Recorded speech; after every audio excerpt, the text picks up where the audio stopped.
teams that did not make the Week 8 S&D 50 that we still want to talk about. We'll have a Mac minute right now. Miami of Ohio started the year 0-3 with 3 losses to 2 to Power 4 teams, Big Ten teams, Wisconsin Rutgers, and then lost just a heartbreaker at home against as yet still undefeated UNLV.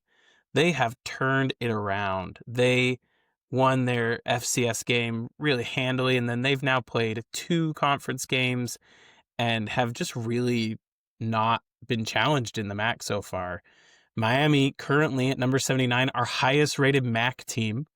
Maybe probably says a bit about the MAC and how they've done in their non-conference play. They are rated just 1 spot ahead of Western Michigan, who they play not this week but next. Should go into that game against Western Michigan as the top 2 teams in the MAC. Could be a preview of the MAC title game. How about Washington State holding with the top dogs of the SEC, Ole Miss?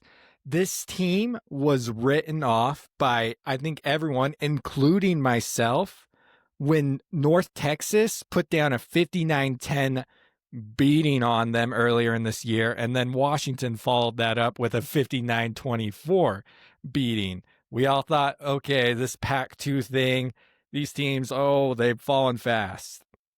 But no, Washington State beat Colorado State last week 20-3. We just saw what Colorado State did to Fresno.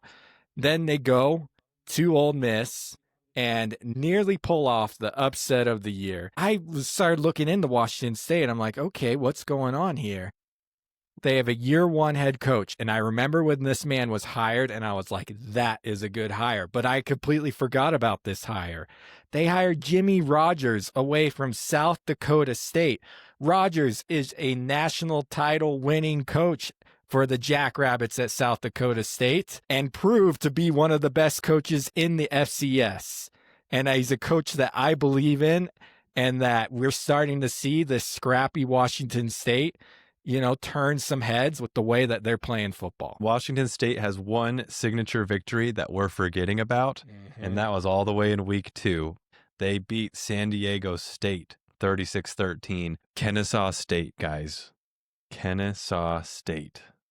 Andrew, can I give you a Kennesaw State football history lesson? Yes. Kennesaw State, their football program, the entire program, has only been in existence for 10 years. And it has already, last year was its first year in the FBS ranks. In its short-term life there in the FCS ranks, it was a force in the Big South Conference. They won the conference in their 3rd year of existence. Insane. Last year they went 2-10. They had only had 1 head coach their entire existence. Last year, Brian Bohannon, he took them to the FBS jump. They went 2-10, and they decided to part ways with the man. I feel a little bit sad for him. They went out and brought in Jerry Mack, who was the running back coach for the Jacksonville Jaguars at the time, and now they are here. Kennesaw State's rank by week in the S&D 50 model: 131, 128, 129, 124, 93, 84, 78, 58. A true meteoric rise over 7 weeks of play. Wake Forest has climbed. In week 1, they were rated 99th in the model. They now sit at 57. If they had pulled off that game against Georgia Tech, who knows where they'd be right now? It seems like we got a lot of connections here in our honorable mentions, because Washington State's head coach made the move, Jake Dickert, to Wake Forest, and this is his first year there. Guess who Wake Forest beat 10-9 in week 1? I saw this same thing today, Kennesaw Andrew. State. Wake Forest beat Kennesaw State 10-9. And when I first saw this score, I believe it was week 0. Sorry, not week 1. In week 0, Wake Forest beats Kennesaw State 10-9. And I thought Wake Forest is down. They're still down. They're not bouncing back. Here we are 7 weeks later. No. That was a very important competitive game between two very good teams in the FBS.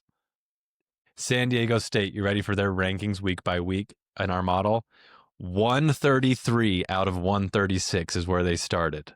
133, 109, 117, 120, 83, 72, 63, 53. Another team that has come up from the slums of the FBS to now knocking on the door of the 50. And with what, a couple more wins, they're in the 50. Their only loss is to who? Washington State. 36-13. They beat Cal and IU. They clobbered Colorado State. They clobbered Nevada. Good team and getting the credit they deserve.